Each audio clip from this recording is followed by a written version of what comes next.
What Go was the ahead. story? Was it Toy Story where you lost 90% of the film?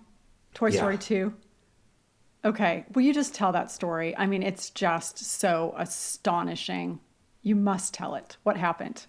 So in the midst of this high stress thing, somebody accidentally hit something which started to delete all the files. Uh, in the Unix operating system, there is a thing which is, it's called RM start. And there's just removing everything from this point on down. Somebody did it and they were on the wrong directory.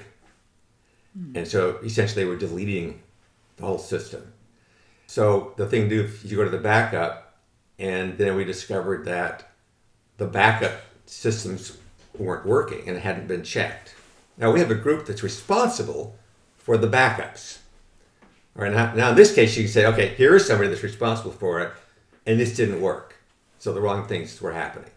Now, in this particular case, as luck would have it, our head of technology for the film, that she had just had a baby, so she needed to work at home, so we put the entire film on her computer. It's possible, incidentally, that that person didn't know they did it. All right, like we don't know. Nobody came out and said, "Oh my God, I'm so sorry."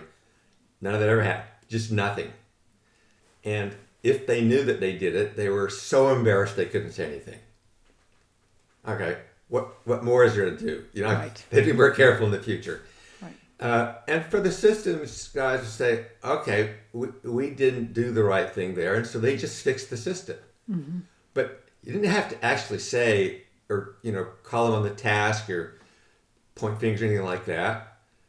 They just knew that they didn't have good things in place, and they took care of it, and they completely changed the Your way system. that they did all that. Yeah. Of course, Yeah. accountability is something which is something that we need to have, but it shouldn't be used as a weapon against people, and it often is.